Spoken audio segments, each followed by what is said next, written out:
Splatoon has single-handedly changed my opinion on shooter games, or at the very least, it has blown my mind at how genius of a concept it really is. Because when you break down the game to its simplest components, there really isn't anything wrong with it. It is, at its core, perfect. Which is insanely impressive considering it really hasn't been around that long, compared to other Nintendo franchises that have the same level of success. Somehow they managed to get it right on the first try. It didn't take them 40 years of experimenting with it to find out what makes it fun, because Splatoon itself is an experiment. They have managed to take a genre of video games that I have just never really found that fun or appealing, and have turned it into one of my all-time favorites. So I want to take Splatoon apart piece by piece, now that I have finally finished all three, and to look at the pieces that I think are perfect, and the parts of it that I just really enjoyed. Now I should probably make it clear that I am not only talking about Splatoon 3. Most of what I'm going to say can apply to Splatoon 1 and 2. However, the absolute insane amount of polish that Splatoon 3 has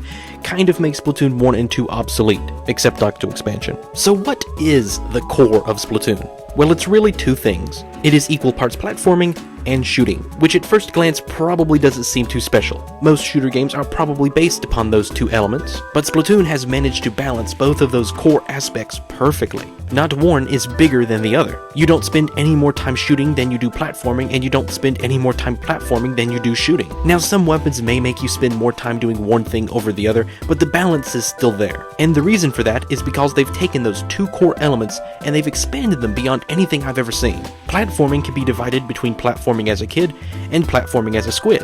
And shooting, or inking, can be divided between inking the enemies or inking the ground. And that is why I find Splatoon so much fun, because the goal is not purely defeating the enemies, it's painting the ground and spreading the territory further. If the only goal of Splatoon was to kill the enemy team, I guarantee you we would not see the wide variety of weapons that we do today. We would more likely only see chargers and blasters. There's a chance we could see more aggressive weapons like splatlings, or the Brella since they offer protection, but whatever the weapons may be, it would still be very limited. But because the goal of Splatoon is to ink the most turf, there is a place that every weapon type fits into. Every weapon type is very well balanced. It's not perfectly balanced, but they are constantly releasing patches and updates that continue to balance things further. Let's talk about just the weapons themselves because they are so unique. Whoever the weapon designers are for Splatoon are some of the most creative people on the planet. I love how so many of the weapons are themed after art supplies, which makes sense considering all you're doing is coloring, and some of them even alter the way that you platform. For example, dualies allow you to dodge and dart around. The platforming in this game is, like I said, divided between moving as a kid and moving as a squid, and this is where the true genius of Splatoon lies. The way a lot of video games stay fun and keep you addicted is with the concept of risk versus reward, or as what Masahiro Sakurai, the creator of Kirby and Smash Bros., refers to as game essence. I just now connected the dots that's why Kirby is the main character of Smash Ultimate. I recommend that you go watch his full video on the subject. It is very interesting, at least for me. But to summarize it, and this right here is from the video, game essence is the fun of managing risks or getting rewards, and strategy, which is essentially the same thing from a different perspective, is how you manage risks or getting rewards. And this is essentially what makes games fun. There are other ways to go about it, of course, but this is the main way implemented. And Splatoon is a masterpiece when it comes to game essence and strategy. First, let's look at what the reward is. First off, of course, we have the reward for winning a battle, which is the reward for risking playing a battle in the first place. But it goes much deeper than that. During the battle, the reward is splatting a player or inking a lot of turf, helping to secure a victory. But in order to do either one of those things, you have to be in kid form, which puts yourself at risk of being splatted. So if you want to avoid those risks, you stay in squid form. But in squid form, you're not able to use your weapon or put down ink. So you're constantly judging for yourself if the risk of coming out of your ink is worth the reward of splatting an enemy and spreading your territory. But this is where Splatoon goes crazy. Whenever you're a kid in your risk state, you're putting down more ink, and that gives you more places to hide. So in order to hide, you have to first take the risk to put down ink. And the goal on top of that is not merely splatting the enemies and not getting splatted yourself. The goal is to put down the most ink, which means the longer that you stay hidden, the risk continues to grow larger, because the enemy team is putting down their ink, which takes away the places you have to hide. So the longer you stay in this state of safety, the risk continues to grow larger. And all of that stuff fits together so organically. None of it feels artificial or forced or that it can be avoided, because there is a strategy to it. Some weapons put down more ink than others, and others are better at splatting enemies. And sometimes you run out of ink, which means the risk state becomes even more dangerous because you can't defend yourself. But the way that you refill your ink is by entering the state of hiding. So the game has a natural way to force players into that position, which in turn increases the risk the longer they stay there. And that is how the game stays so engaging, because during a round it keeps you in this loop constantly. There's never any downtime. That is the main reason why I find Splatoon so much fun. But Splatoon is also a multiplayer game. But I've never really been that big of a fan of team-based games. If I play multiplayer, it's going to be a solo competitive like Mario Kart, although I do enjoy more relaxed multiplayers like Animal Crossing or Mario Bros. But for some reason, I enjoy the teamwork of Splatoon. And I think a lot of that has to do with the fact that the goal isn't getting the most number of splats, it's painting the most surface. And because of that, you're able to work together as a team without having to coordinate anything or worry about being skilled enough. Even if you don't splat a single opponent and all you do is ink the turf, you're still contributing to the win. They've managed to make this game team-based, where you don't even have to worry about being a team.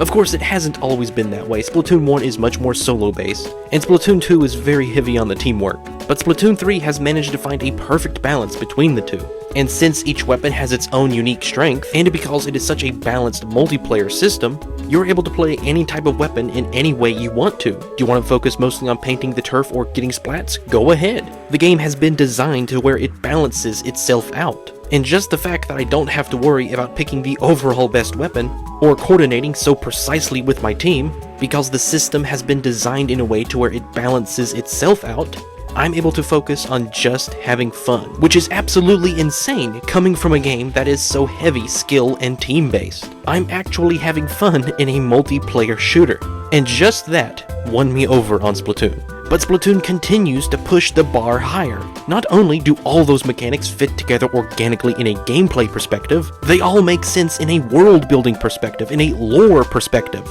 The amount of world building put into this game is unheard of. There is a solo player campaign in each game, and each of them have their own story. The story is probably the weakest part of Splatoon, but it's not trying to be a story-based game. And even though it's not really trying, it still manages to tell a better story than a lot of other video games.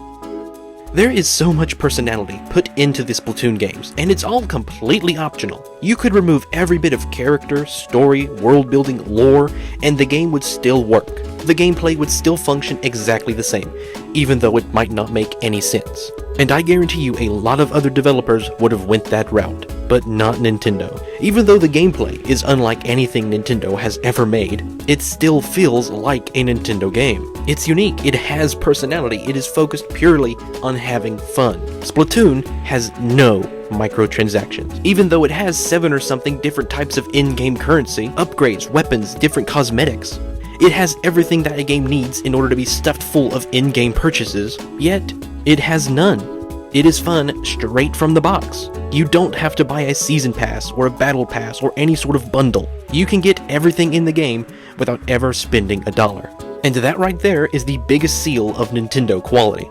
However, Nintendo has managed to find a way to continue gaining profits from the game even after it's sold. They make you pay for online. And in a game where online is so crucial like Splatoon, not giving us online for free is kind of a scam. But I would much rather pay the online service fee than have Splatoon stuffed full of 100 microtransactions. So it's kind of a win-lose situation.